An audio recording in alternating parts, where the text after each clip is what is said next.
یہ 1001 کا سال تھا۔ ہوا ٹھنڈی ضرور تھی مگر سلطنت غزنویٰ کے خیموں میں جنگ کا جوش گرم تھا۔ سلطان محمود ایک بار پھر ہندوستان کا رخ کر چکا تھا، مگر اس بار اس کی نظریں سونے چاندی پر نہیں بلکہ ایک خطرے پر تھیں۔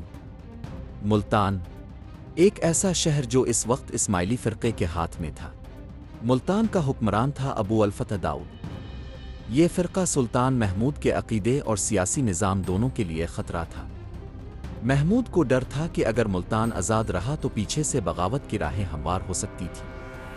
اسے دینی جذبہ بھی تھا، وہ اس فرقے کو بدعت سمجھتا تھا اور چاہتا تھا کہ اسلامی خلافت کا اصل چہرہ باقی رہے۔ یہ حملہ صرف زمین کے لیے نہیں تھا، عقیدے کے لیے بھی تھا۔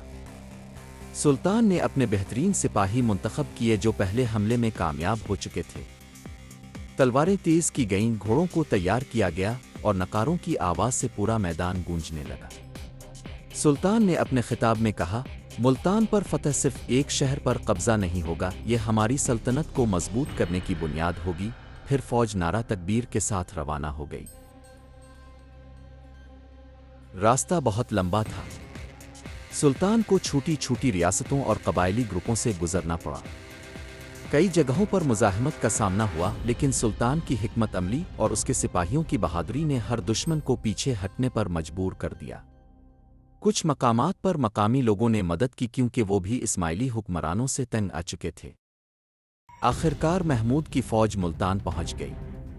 ابو الفتح داؤد نے قلعے کے دروازے بند کر دیے۔ محمود نے قلعے کا گھیراؤ کر لیا۔ دن کے وقت تیر و تلوار کی بارش ہوتی اور رات کو خندقیں کھودی جاتی تھیں۔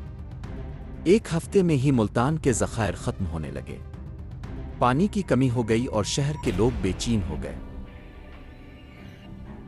ایک دن سلطان نے رات کے اندھیرے میں خفیہ دستہ بھیجا جو قلعے کی دیوار کے نیچے بارود لگا کر دھماکہ کرنے میں کامیاب ہو گیا۔ اگلی صبح جب سورج نکلا تو قلعے کی دیوار میں ایک بڑا شگاف ہو چکا تھا۔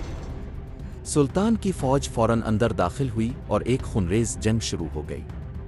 سپاہی ہر گھر اور گلی میں لڑے جس میں دونوں طرف سے شدید مزاحمت ہوئی، مگر سلطان نے اپنے سپاہیوں کو حکم دیا تھا کہ وہ عام شہریوں کو نقصان نہ پہنچائیں تاکہ شہر میں بے گناہ لوگوں کا خون نہ ہو۔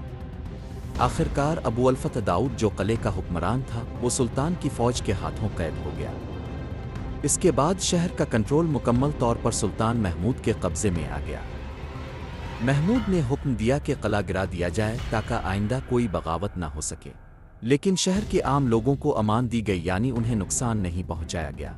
سلطان نے وہاں ایک نیک اور انصاف پسند گورنر مقرر کیا جو اسلامی قانون کے مطابق حکومت کرے۔ مساجد دوبارہ بنائی گئیں اور اسماعیلی فرقے کی تعلیمات پر پابندی لگا دی گئی۔ اب ملتان باقاعدہ طور پر غزنوی سلطنت کا حصہ بن چکا تھا۔